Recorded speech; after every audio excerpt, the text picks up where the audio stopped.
Vinny, if you don't mind, start with you. Everybody recognised you off the telly. You see right Andy Farrell. Can you give us some insight into what you do during the games?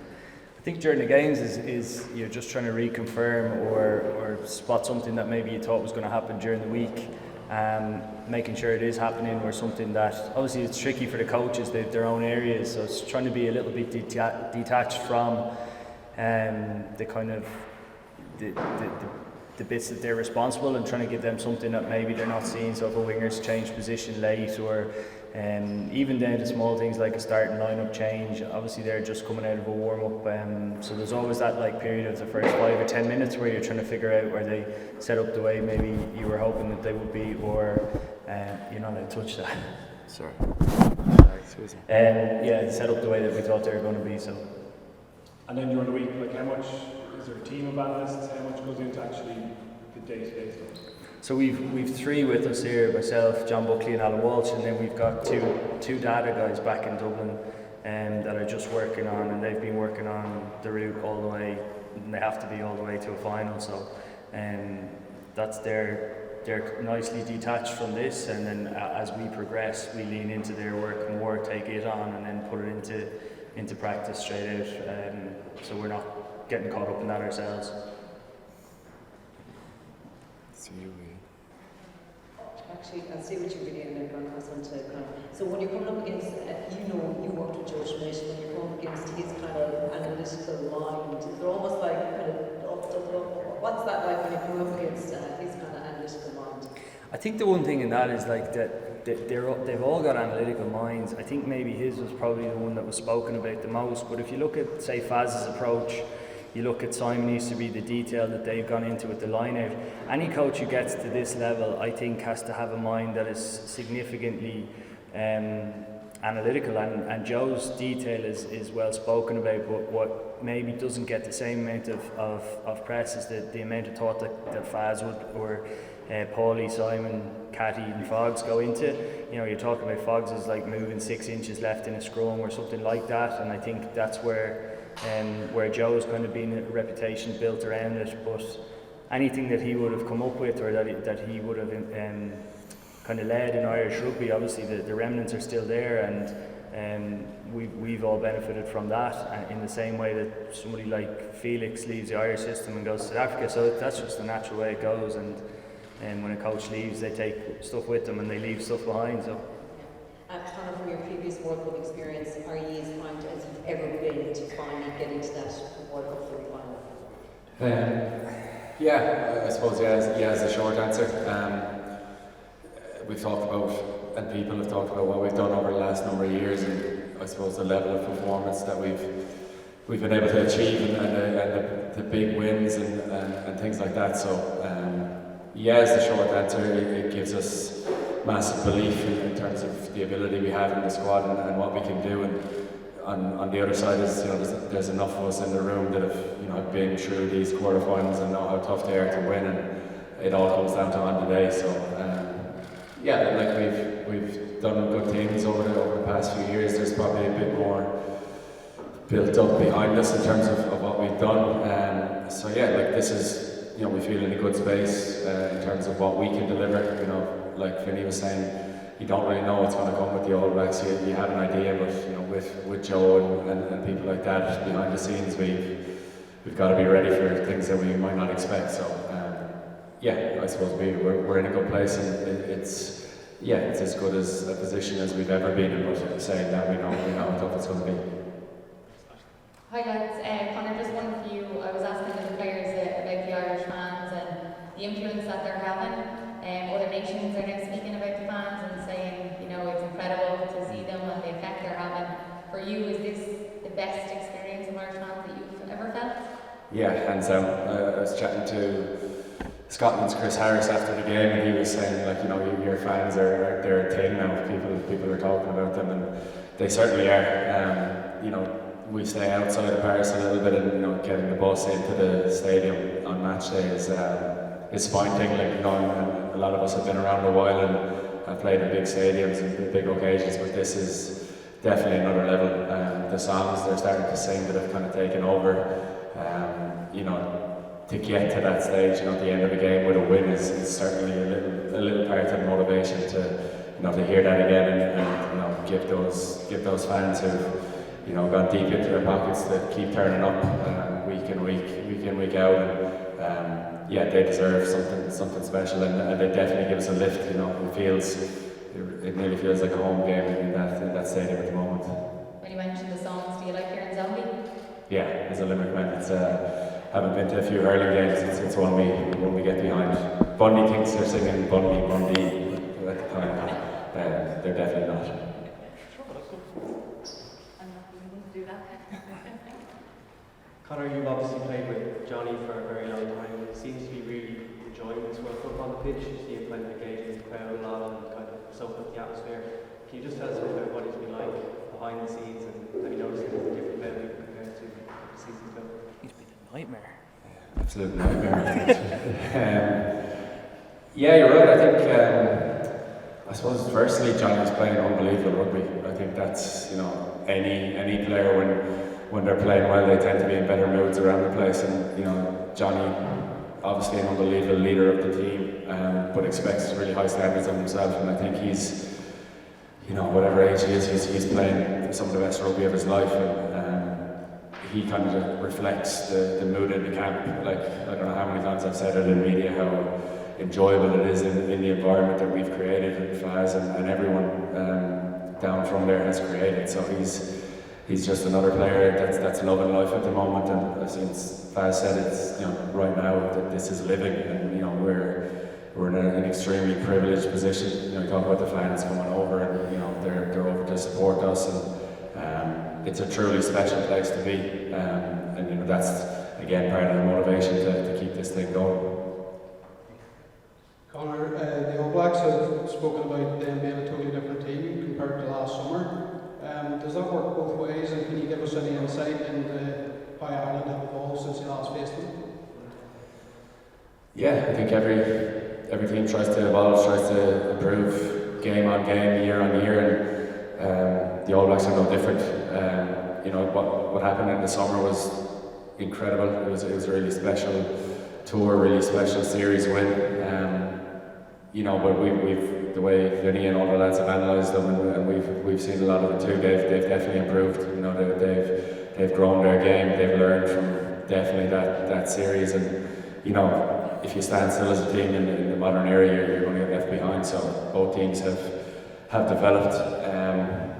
I've played against the All Blacks where we've beaten them, and we played them a week later, and they're a completely different animal.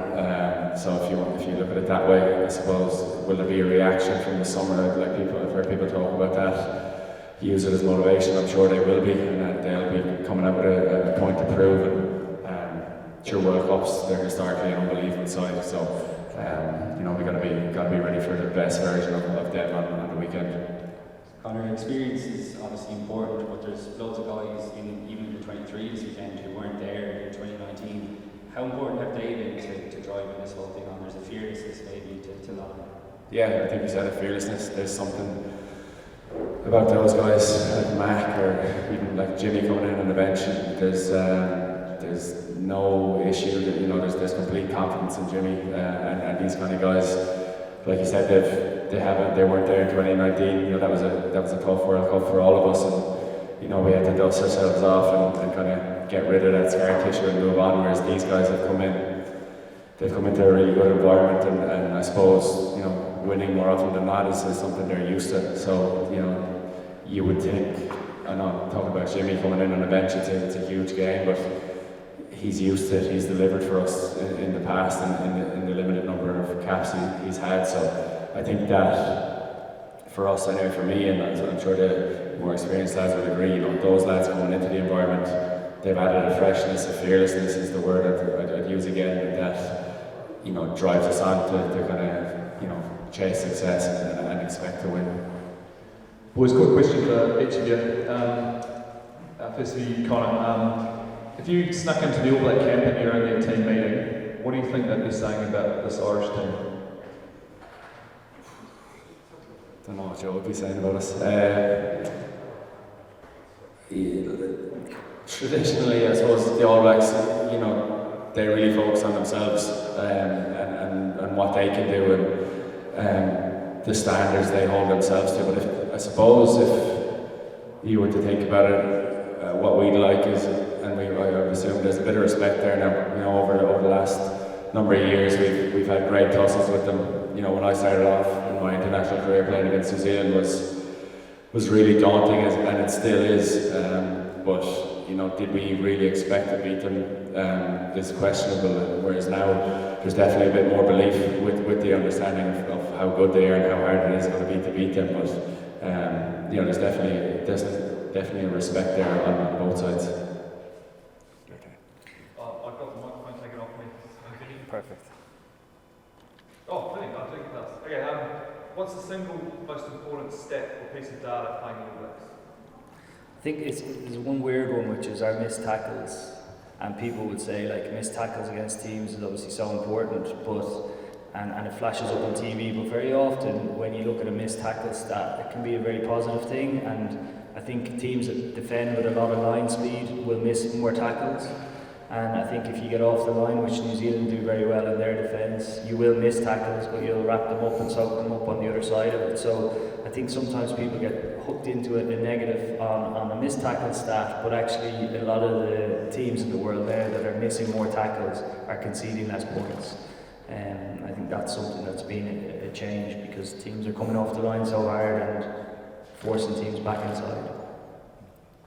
Conor, what would it mean for you, the group and the nation, all the momentum building behind Ireland at the moment, to reach your first ever World Cup semi-final? Yeah, it would mean everything. On the outside, it's obviously a talking point that we've never got there.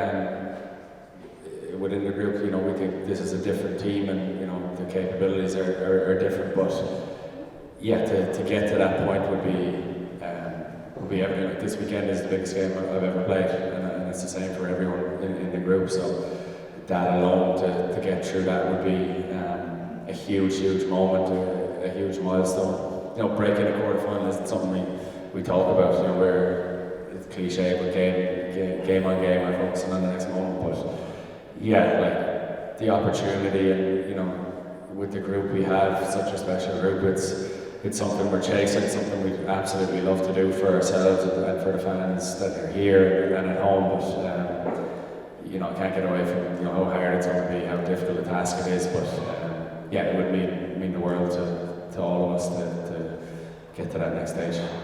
Last two questions, Ollie. Conor, you've got 3 Kiwis in your squad. Can you give us an idea of how they've been this week and sort of motivation they hold to hopefully knock the All Blacks out of the World Cup?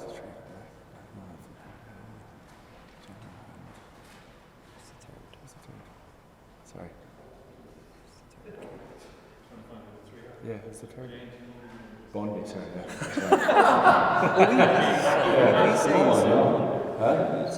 Samoan, yeah. Yeah, like those 3 boys, so important to our squad, and I suppose what they did, you know, taking the chance to come over here and start their life for themselves and prove themselves, and all 3 of them have really done so. You know, they're 3 world-class players who we're going to rely on heavily, and have performed unbelievably well in this competition. Particularly Bundy, I hate saying it, but he's been playing the rugby of his life. You know, he can come across as a bit of a messer, you know, a bit of a jolly fellow, but like behind the scenes, Bundy's incredible. You know, the level of detail, I'm sure Vinny will agree, he's always on the computers and always trying to figure things out. So it's actually a smart fella, believe it or not. So yeah, it hasn't really been mentioned, you know, the New Zealand thing. You know, they're part of our Irish team now, and they're really important to us. And I'm sure, you know, there's a part of them that, you know, they're a little bit extra, that they want to get one over on their place of birth. But yeah, they're fully part of our Irish squad now. Just a quick one for each of you. Vinny, I always wonder what it's like in the box. And is there much shouting and roaring? Is it a kind of a tense place? I suppose it depends on the game, but you know, what's it like in the middle of all that, and the various coaches around you? Yeah, I think it's actually really, believe it or not, it's quite calm. The the only problem in the Stade de France is it's just so noisy the last couple of weeks with Irish fans, so it's impossible to hear each other. So we're all kind of mic'd up and in one channel, because it's totally different than we've experienced before. We're wearing like aviation headsets to try and knock out the noise and hear the messages from the touchline. So for us, yeah, it's incredibly calm, but it's just very, very noisy. Very noisy, and Faz is unbelievably calm during the game. He celebrates the wins and then just sits back down, and he just gets himself reset. And I love the authenticity that is. He just loves a big moment in the game, the same way as he was as a player. He just fully immerses himself in a try or something that we've done, and then just sits back down beside him and says, "Can you show me the last line out?" And it's totally casual. Conor, just last one to you then. You're around long enough to play against the great New Zealand teams when they were world champions. Is it fair to say the All Blacks are not as good as they used to be? No, I don't think so. I won't fall into that trap. I think I've been around long enough to know how good they are, and how how they get hurt after a defeat, or people are criticising them. I know at home in New Zealand, their media is quite heavy on them and expect high standards. So I know a lot of their players have played against a lot of their players for a long time, and how good they are. They have so many world class players with such ability. So the threat and the aura around the All Blacks is definitely still there. So that's the challenge.